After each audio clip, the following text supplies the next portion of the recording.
नमस्कार, मैं मोहम्मद आसिफ और आप देख रहे हैं SPN न्यूज़। कांग्रेस आलाकमान लगातार युवा नेताओं को जिम्मेदारियां देते हुए नजर आ रहे हैं। सबसे पहले ये चीज़ें कन्हैया कुमार के साथ देखने को मिलेगी, जिग्नेश मेवानिया और हार्दिक पटेल। लेकिन इसके बाद राजस्थान में जो अशोक गहलोत और सचिन पायलट के बीच, दोनों गुटों के बीच जो अंतर्कलह थी, नाराजगियां थी, इन तमाम चीज़ों को देखकर कई बार बैठकें भी हुई। अशोक गहलोत ने CWC की मीटिंग से पहले कहा था कि राजस्थान में सब कुछ ठीक नहीं है, इस मसले पे बात की जाए, लेकिन बात नहीं बनी।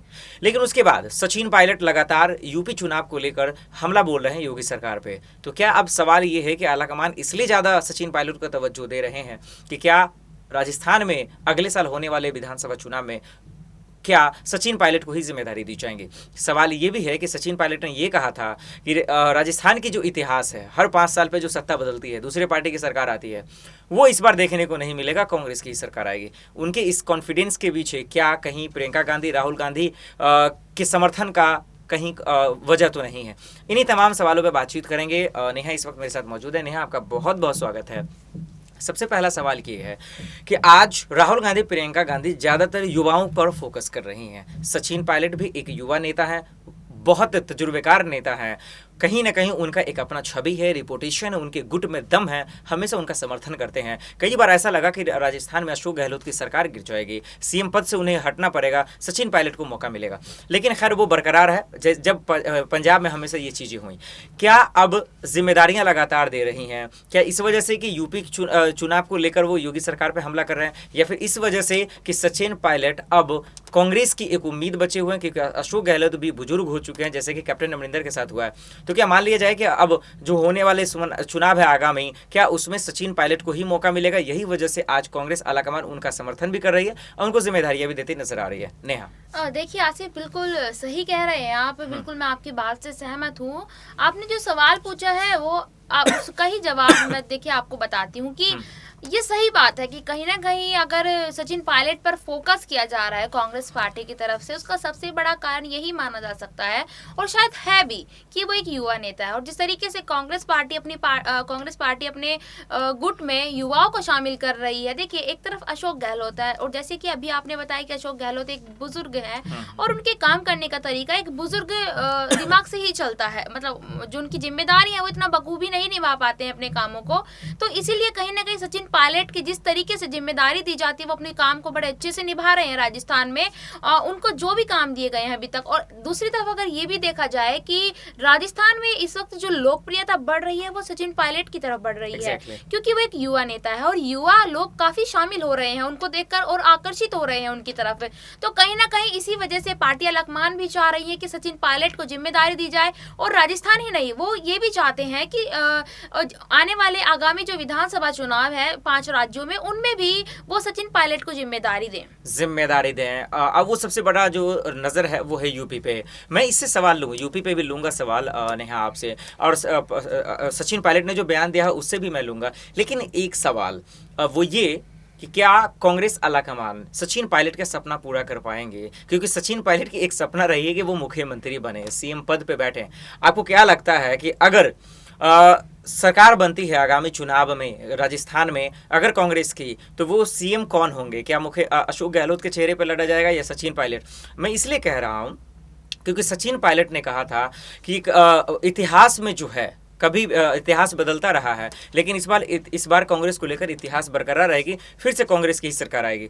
तो क्या अगर इस तरह से जो कॉन्फिडेंस दिखा रहे हैं सचिन पायलट, क्या मान लिया जाए कि सचिन पायलट का सपना पूरा होता आ रहा है? क्योंकि कहीं ना कहीं राहुल गांधी, प्रियंका गांधी उनका समर्थन कर रही हैं, उनको सपोर्ट कर रही हैं। क्या मान लिया जाए कि आलाकमान उनके साथ है, उनका सपना पूरा होने वाला है सचिन पायलट का, जो वो सोच रहे हैं? देखिए, इसमें दोनों बातें अलग अलग हैं कि अगर सचिन पायलट ने ये बात कही है, इस तरीके का बयान दिया है कि मतलब लगातार ही कांग्रेस की सरकार रहेगी, आने वाले चुनावों में भी कांग्रेस की सरकार होगी। तो देखिए, कांग्रेस की सरकार अगर होती है, मतलब अगर कांग्रेस ही जीतती है राजस्थान में, तो वो तो अशोक गहलोत भी जीतते हैं तो भी कांग्रेस की सरकार होगी। और अगर मुख्यमंत्री के चेहरे में सचिन पायलट को खड़ा किया जाए तो भी कांग्रेस की सरकार होगी। तो इसमें बात हो गई पार्टी की।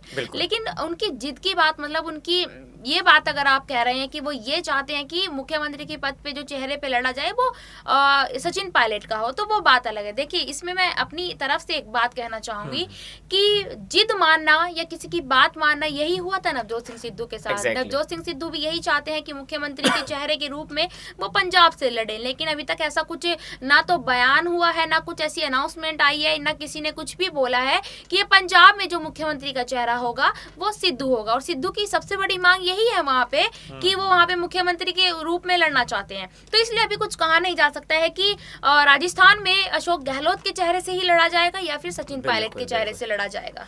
खैर बिल्कुल, इसमें कोई शक नहीं, ये तो आने वाले वक्त में ही पता चलेगा। अब बात करते हैं नेहा, जैसा आपने आगामी 5 राज्यों में चुनाव के बारे में जिक्र किया, वो है यूपी।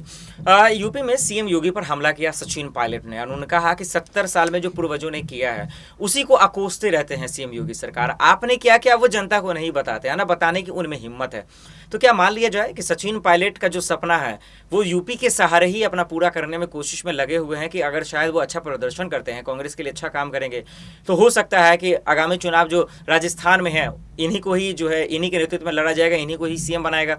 तो जिस तरह से वो योगी सरकार पे आरोप लगा रहे हैं, इल्जाम लगाए, किस मकसद से? वाकई में 2022 में चुनाव है इस मकसद से, या फिर उनकी अपनी भी राजनीतिक करियर है इस मकसद से? देखिए दोनों चीजें ले सकते हैं। और सबसे पहले तो अगर देखा जाए तो आगामी विधानसभा चुनाव बिल्कुल सर पर मंडरा रहे हैं और बहुत ही अहम चुनाव है, और खासकर उत्तर प्रदेश में। तो बिल्कुल दोनों चीजें हो सकती हैं अपने राजनीति सफर। और दूसरी बात यह है कि अगर वो आगामी विधानसभा चुनाव में किसी भी जगह पर, चाहे वो उत्तर प्रदेश हो, चाहे वो राजस्थान हो, या कहीं पे भी हो, वो मुख्यमंत्री के चेहरे से लड़ते हैं, तो राजनीतिक सफर तो उनका खुद पर खुद ही शुरुआत हो जाएगी राजनीतिक सफर की। तो दोनों चीज हो सकती है इसमें कि वो इसलिए योगी आदित्यनाथ पर तंज कसते हुए नजर आते हैं, बयानबाजी करते हुए नजर आते हैं, इसी वजह से उनके काम भी गिनवा रहे हैं और इसी वजह से बयानबाजी कर रहे हैं कि अगर उत्तर प्रदेश में एक तो नया चेहरा हो जाएगा वहां की जनता के लिए। सचिन पायलट को अगर वहां के लिए जिम्मेदारी दी जाती है उत्तर प्रदेश की, जिस तरीके से बात आ रही है पार्टी अलकमान की तरफ से कि सचिन पायलट को हो सकता है अटकलें लगाई जा रही हैं कि वहां उत्तर प्रदेश में कोई जिम्मेदारी दी जाती है, तो इसी वजह से सचिन पायलट ये भी चाह रहे हैं कि वहां जाने से पहले वहां की जनता को लुभा लिया जाए। चलिए एक आखिरी सवाल नेहा आपसे, छोटा सा सवाल है, वो ये कि राजस्थान की परंपरा रही है कि हमेशा 5 सालों में सत्ता का बदलाव होता है। इससे पहले बीजेपी की सरकार थी, फिर कांग्रेस की आई, अब आगे क्या होगा खैर वो तो आगे जनता के ऊपर निर्भर है।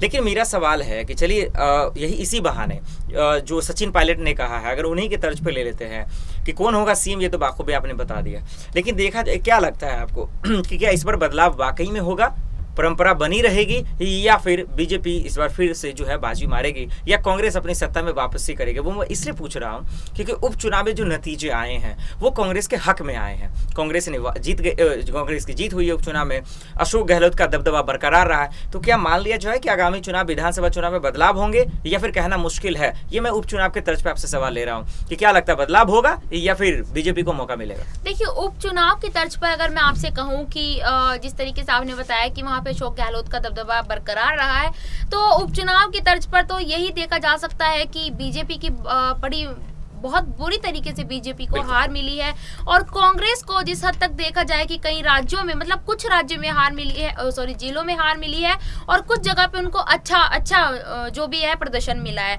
तो अगर उपचुनाव को देखा जाए तो कांग्रेस की सत्ता में बरकरार रहेगी आने वाले चुनावों में। और अगर वैसे ऑल ओवर देखा जाए तो देखिए कुछ कहा नहीं जा सकता है कि पासा कब पलट जाए, चाहे बीजेपी की सरकार है या फिर कांग्रेस की सरकार आए।